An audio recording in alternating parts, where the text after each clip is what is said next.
Ini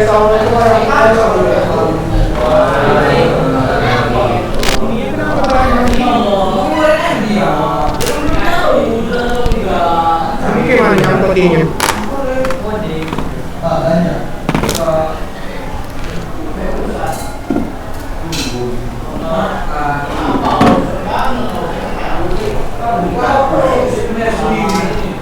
Gimana ya nyangkutinnya?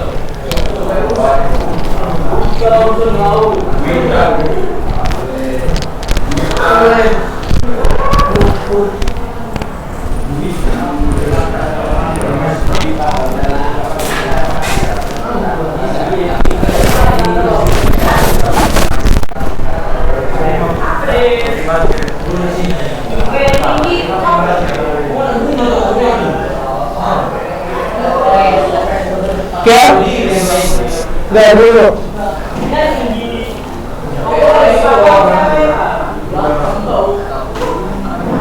Oke, assalamualaikum warahmatullahi wabarakatuh.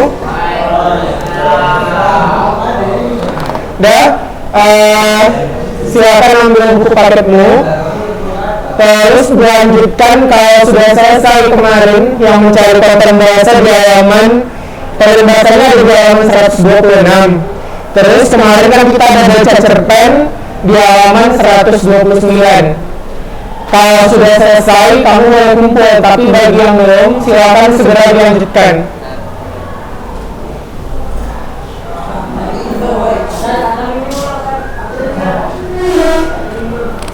Kemarin kan kita ada catat kaidah kebahasaan cerpen dari halaman 126 sampai 127. Terus kan saya suruh cari contohnya dari cerpen pada halaman 129 11. Misalnya kalimat langsung 1 kan itu kemarin. Terus ada penggunaan descriptive language atau kata sifat 1. Jadi contoh-contohnya diambil 1. Kalimat bermakna lampau, konjungsi temporal, kalimat gak langsung.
Oke, saya rasa ya, Ahmad Solih,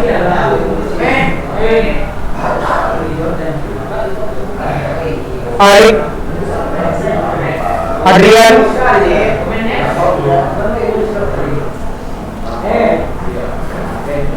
Aidil, Farhan, Tengku Farhan. Apa statusnya apa? Oh, Hendra udah. Si Oka ini, Oka kakimu itu. Sohil Fajri,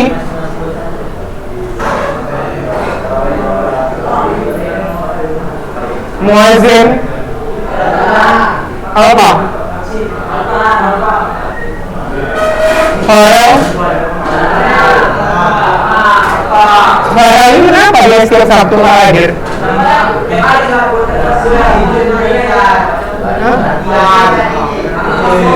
Tapi udah sebulan kalau masalahnya nggak pernah masuk. Jadi akhirnya tuh gue yang dia hadir terus atau cuma di hari Sabtu doang? Kenapa? Suaranya kenapa? Yang udah diizinkan?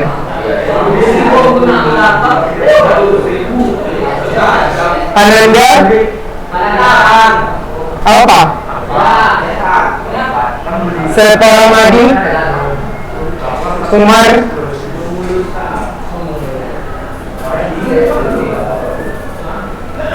Niko Hakim Muhammad Hakim ada? Sorry. Faiz Alham Rafi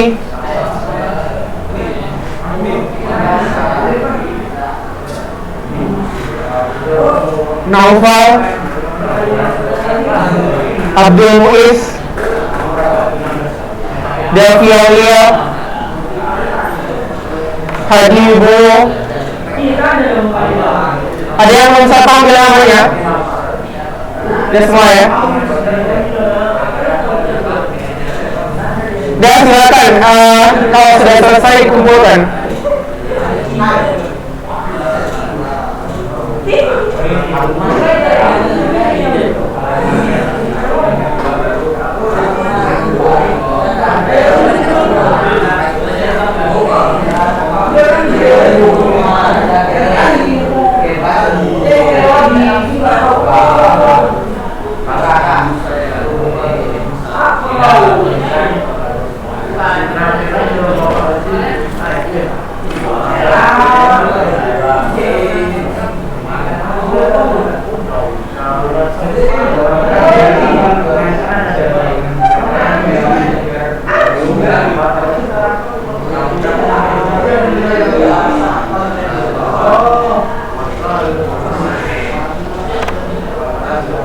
Ini punya udah.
Saya tunggu 10 menit ya.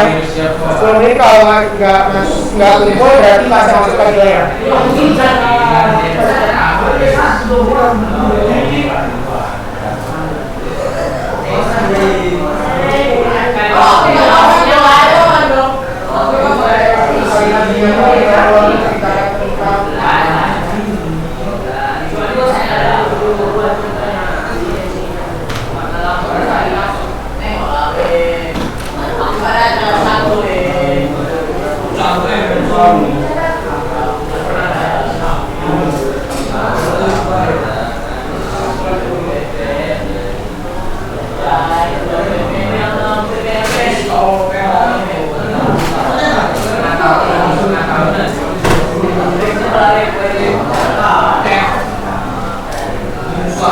Nama udah selesai.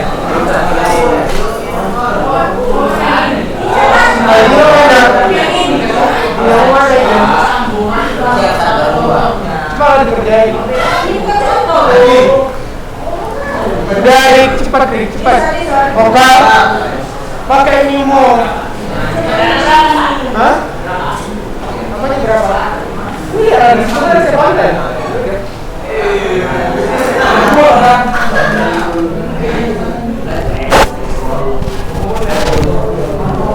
Ya, cepat.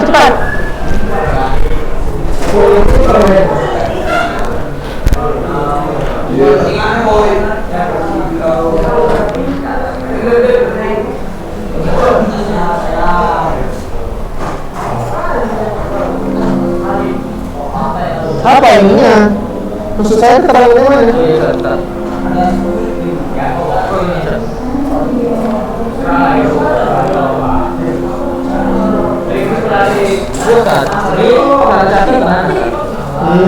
Campur bukunya.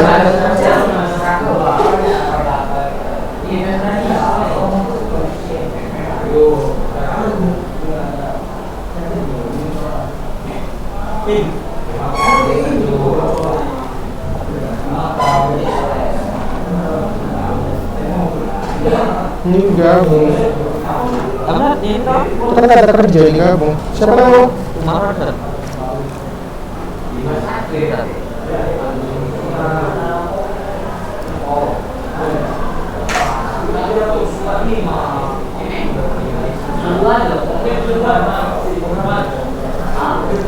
Siapa?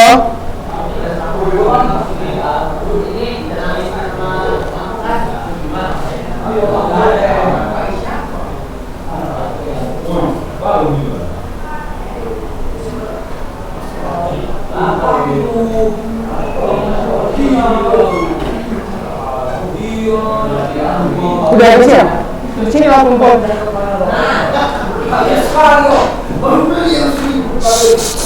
Suaramu.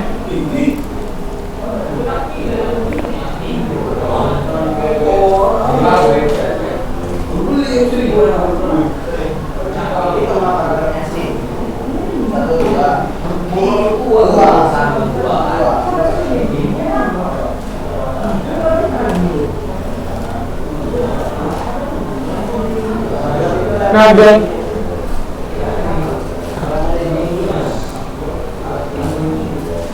Kalimat bermakna lampau ada loh. Awaj, Raffi.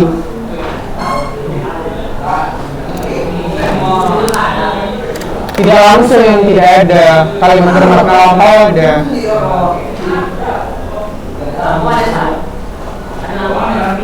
Yang masih ingatkah kau? Itu kan berarti dia menanyakan masa lalu.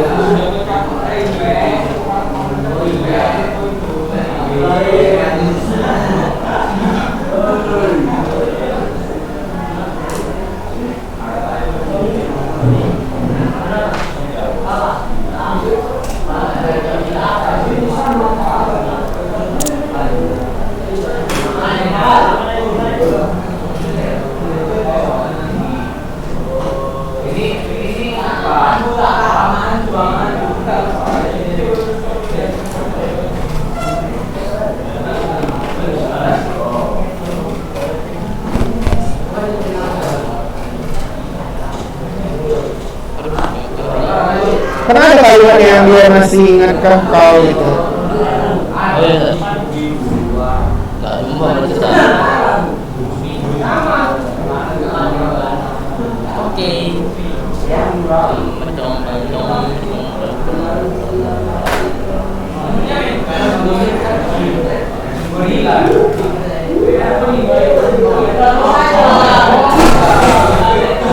Kamu Pak. Ini dia yang sesuai rutan.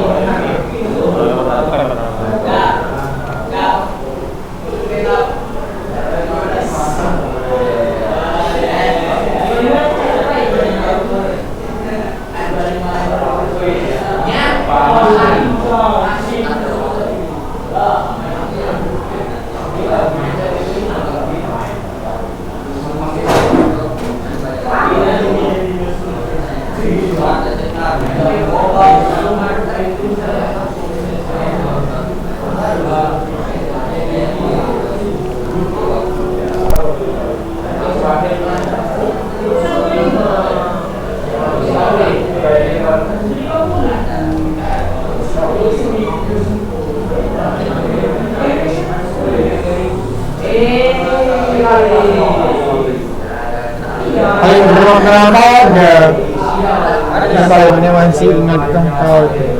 Barang ke berapa tuh?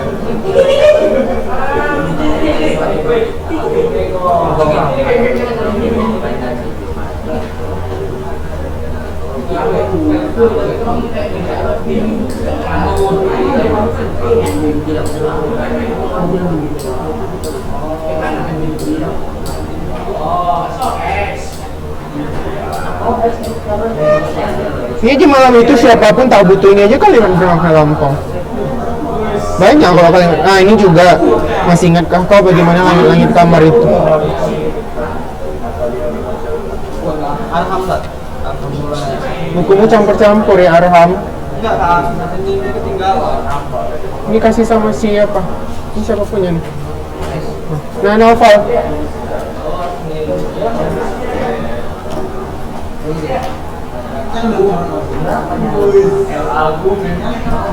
Bahkan ini bukan temporal.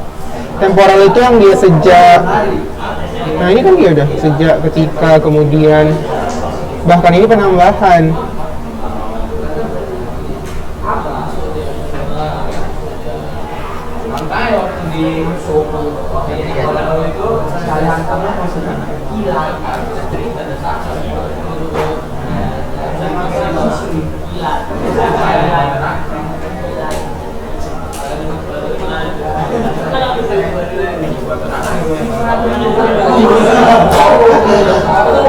Kamu ranking berapa?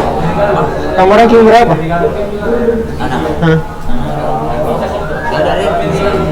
Kelas 10? Nggak pernah tahu? Nggak pernah tahu. SMP? Apa? Waktu SMP? Nggak ada lagi gitu. Nggak pernah tahu. Ada kelas 7 ada lagi. Udah?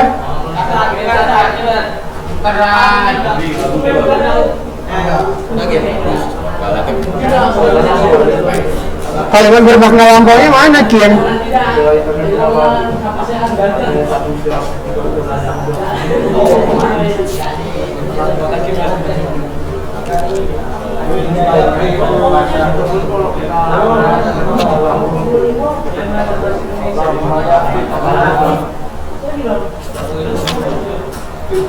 Kim.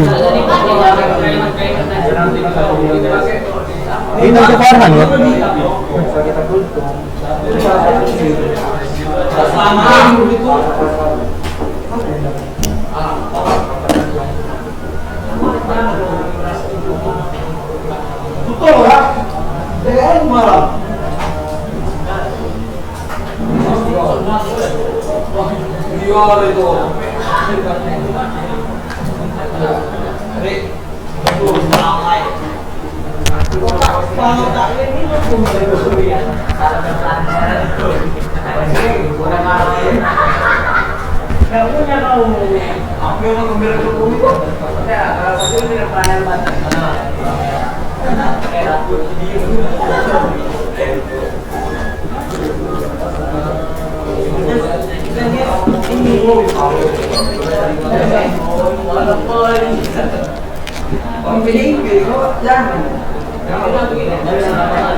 Ya, sambil nunggu temanmu, dia duduk dulu. Kita lanjutkan materi bahasa kita tentang morfologi. Jadi kalau di proses beberapa teks, kita mengenal ada yang namanya imbuhan dan kata ulang. Nah, itu tergolong ke dalam morfologi. Jadi kalau ada soal tentang morfologi, baik itu di soal TPS ataupun kedinasan, itu adalah sebuah soal yang mengajak kita untuk mencari kenapa kata itu bisa terbentuk. Jadi ada 3 hal yang menyebabkan sebuah kata itu bisa berubah kelasnya. Yang pertama fiksasi, kedua duplikasi, dan ketiga komposisi. Nah, afiksasi ini dikenal sebagai imbuhan. Kalau ada duplikasi ini disebut sebagai kata ulang. Sementara komposisi dikenal sebagai kata majemuk.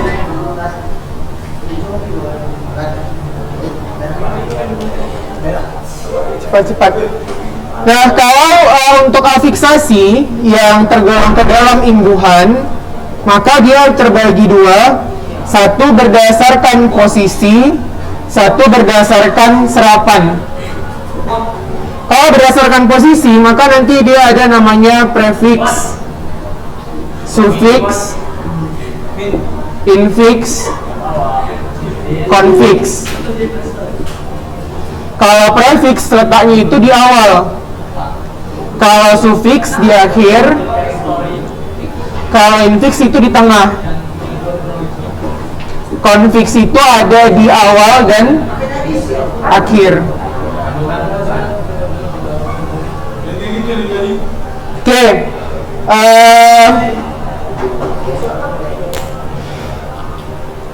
coba Adrian, mana Adrian? Adrian, apa contoh imbuhan yang letaknya di awal? Tahu imbuhan kan? Imbuhan tahu nggak? Ya, imbuhan itu dikatakan juga sebagai morfem terikat. Kenapa dikatakan dia morfem terikat? Karena dia harus mengikat kata lain supaya punya makna atau jabatan. Misalnya me itu kalau kita maknai tidak ada maknanya di, ber, maha, se. Itu nggak ada maknanya. Tapi kalau kita letakkan dia di sebuah kata, maka kata itu akan mengalami perubahan kelas atau penambahan makna. Maka dikatakanlah dia morfem terikat. Kenapa? Karena dia harus mengikat kata lain supaya dia punya posisi dalam kalimat. Kalau letaknya di awal, contohnya apa? Me, ber, di, ter, ke, te. Maha juga termasuk. Nah, terus kalau sufiks itu letaknya di akhir, seperti an, wan, kan, i, mewarnai, membacakan, seutuhnya, gitu kan? Maka dia dikatakan sebagai ngapain? Nanti lah, ada usaha di depan. Kan masih ada minumnya. Nanti habis ini. Ya, kalau yang infix dia letaknya ada di tengah. Contohnya ada L, M, R, in. Pada kata gelembung, asalnya itu apa? Gembung. Dia dikasih imbuhan L.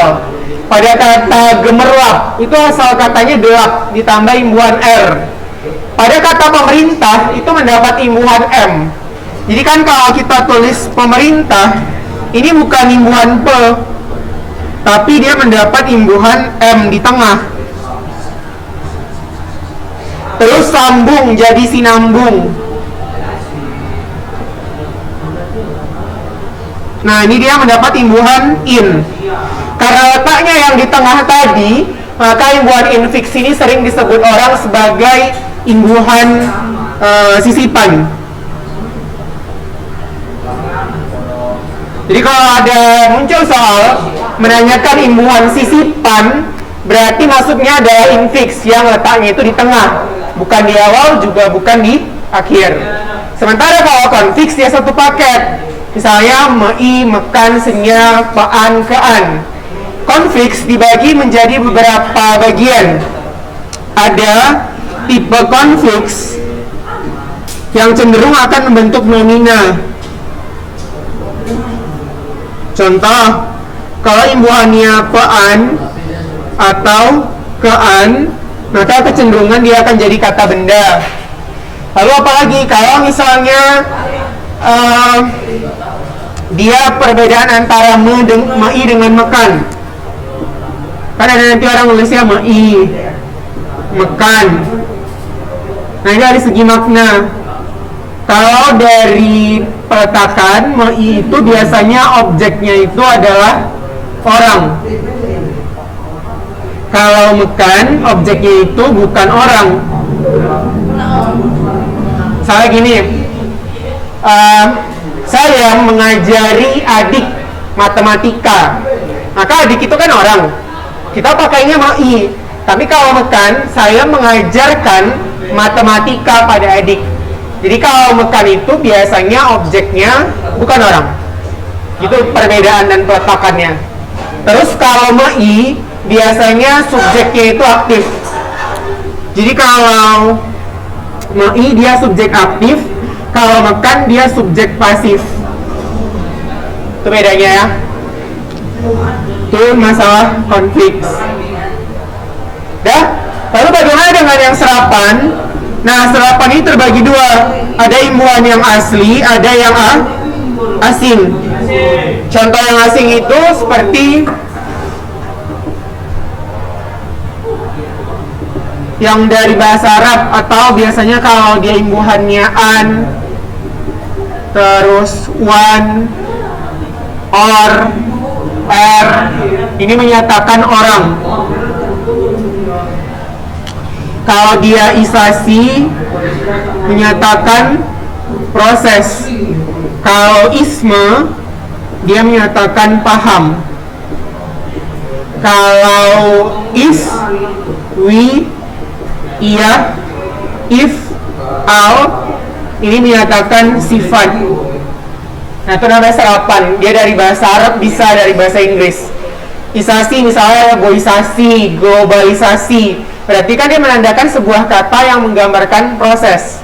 Isme, kapitalisme, sosialisme, liberalisme, paham. Paham kebebasan, paham kapitalis, paham sosial. Kalau is, we, iya itu sifat. Misalnya liberalis, manusiawi, alamiah, benek aktif, terus emosional. Kan sering ada kecerdasan emosional, spiritual. Nah, maka dia dikatakan sebagai imbuhan yang menyatakan sifat. Lalu ada lagi one itu orang. Apa contohnya kalau one? One itu kalau imbuhan itu kan ketika kita hilangkan imbuhannya dia masih ada maknanya. Misalnya bangsawan, ya kan? Bangsa. Terus ada lagi budayawan. Tapi kalau pahlawan itu bukan, karena kalau pahala aja kan nggak ada. atau menawan. Menaja kan nggak ada. Intinya yang mengalami imbuhan itu adalah ketika salah satu bagian dihilangkan, dia masih punya makna. Oke? Bisa ada pertanyaan? Nanti minggu depan ulangan 3 saya ambil dari sini ya. Dah, kalau nggak ada saya lanjutkan nih ke reduplikasi. Ada nggak? Nggak ada. Nah, reduplikasi itu adalah kata ulang. Nah, reduplikasi ini terbagi dua juga. Bisa dari segi bentuk, bisa dari segi makna. Kalau dari segi bentuk, maka ada nanti reduplikasi itu reduplikasi utuh, imbuhan, sebagian, dan bunyi. Contoh yang utuh dia tetap, misalnya rumah-rumah. Dan imbuhan itu misalnya buah-buahan. Ada imbuhannya. Sebagian itu misalnya tetangga. Berasal dari kata tangga. Maka T-nya itu adalah imbuhan. Sebagian dia. Terus kalau bunyi itu dia misalnya gerak-gerik. Sayur mayur, gelap gulita, itu berarti dari segi bentuk. Kalau dari segi makna, dia banyak. Ada yang bermacam-macam.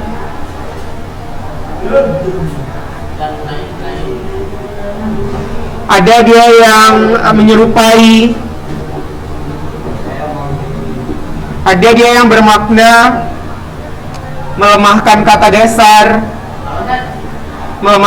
dasar. Saya gini, saya membeli mangga warnanya ke kuning-kuningan. Berarti banyak warna kuning apa hijaunya? Saya beli mangga warnanya ke kuning-kuningan. Lebih banyak warna ini. Kuningnya hanya di beberapa tempat, maka dikatakanlah dia melemahkan kata dasar karena makna kuning itu jadi lemah. Kalau menyerupai misalnya adik main kucing-kucingan, kucingnya berarti bukan kucing asli. Bermacam-macam, misalnya sayur mayur, buah-buahan, pasti lebih dari satu. Terus ada yang bermakna resiprokal. Resiprokal ini bermakna saling. Salah bersalaman, bertatapan. Ada yang bermakna berulang-ulang.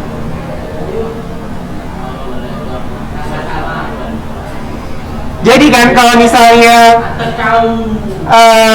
berpukul-pukulan, berarti kan saling ya.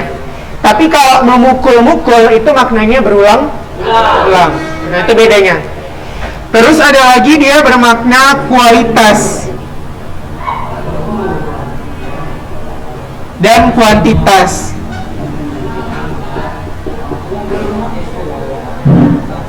Kalau dia kualitas, dia tidak bisa dihitung. Misalnya, Arik mendorong meja itu dengan kuat-kuat. Nah, kuat itu kan relatif. Kuat menurut si Arik belum tentu kuat menurut kawannya. Gitu juga sebaliknya. Tapi kalau dia kuantitas, quantity, dia bisa dihitung. Misalnya, dia sudah berlari-lari mengelilingi lapangan. Maka jumlah lari-larinya itu secara kilometer atau secara putaran bisa kita hitung. Maka itu dikatakan kata ulang kuantitas.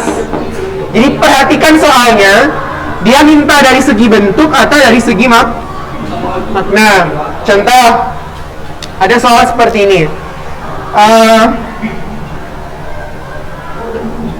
Kita harus belajar secara berkesinambungan.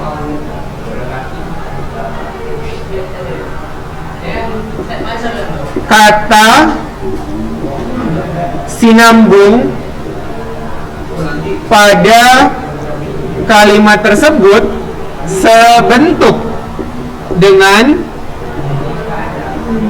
A buah-buahan, B Menulis. C. Tetangga. D. Gelembung. E. Bersama-sama.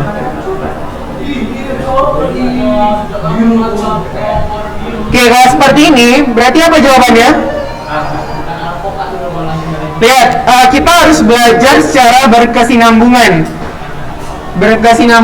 Sinambung pada kalimat tersebut sebentuk dengan siapa? Nah, ingat sinambung ini mulanya di mana? Di tengah kan? Berarti dia nyari kata yang juga mengalami proses infix atau imbuhan tengah. Yang ada itu adalah gelembung. Jawabannya dodol. Kalau ini kan akhiran, awalan, setengah, awalan. Yang di tengah cuman gelembung. Itu cara jawabnya. Iya, kan sinambung, kata sinambung pada kalimat tersebut. Paham? Ya silakan dicatat lah.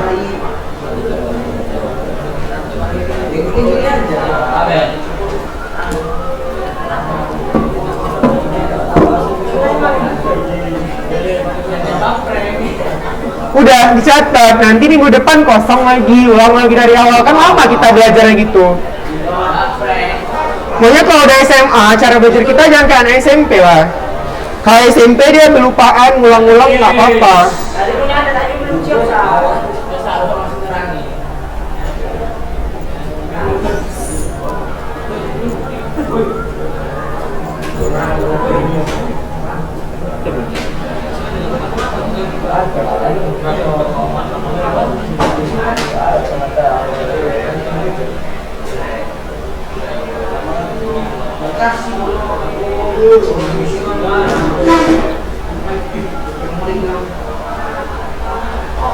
Yang di samping si Oka siapa namanya? Faiz. Yang akademi Parawan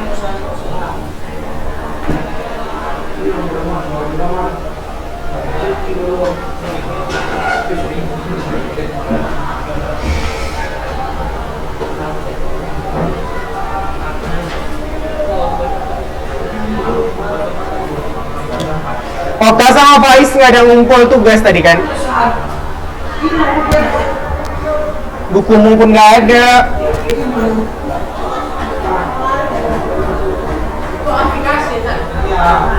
Ya, fiksasi, afiks.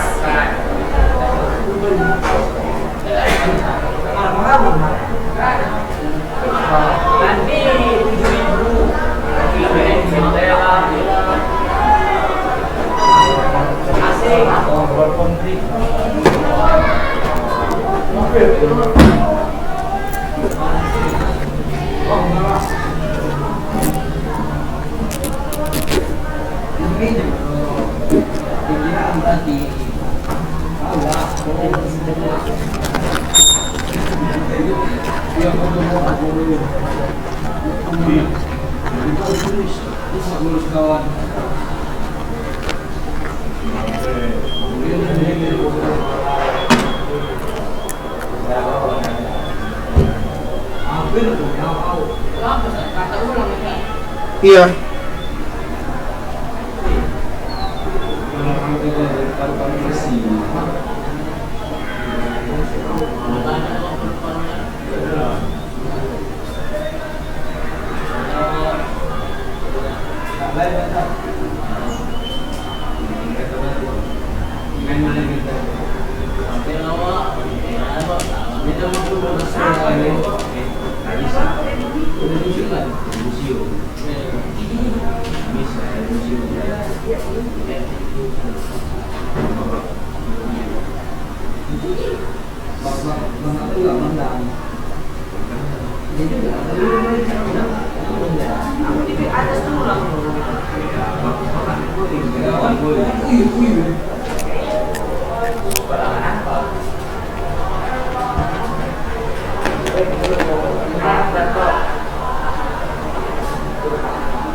Serapan itu berasal dari bahasa asing yang diindonesiakan. Contohnya kan? Ritualisasi, Itu apa sih? isme, itu kan bahasa Inggris. Iya, resiprokal, saling. Isasi itu kan berasal dari kata isation.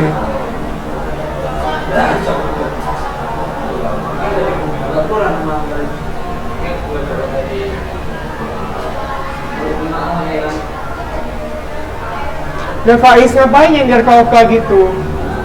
Nanti malam minggunya. Apa ini? Buku kamu mana coba dari tadi? Ini bukan alasan. Yang ditanya buku yang dijawab pulpen. Oh. Dari berapa dan belum ambil.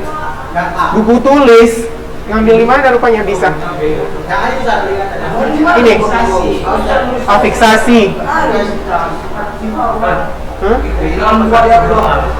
Kenapa? Yang sebelum al. Sebelum al ini if.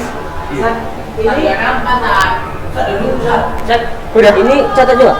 Terserah ya catat lah contoh soalnya. Oke ya, itu saja. Assalamualaikum warahmatullahi wabarakatuh.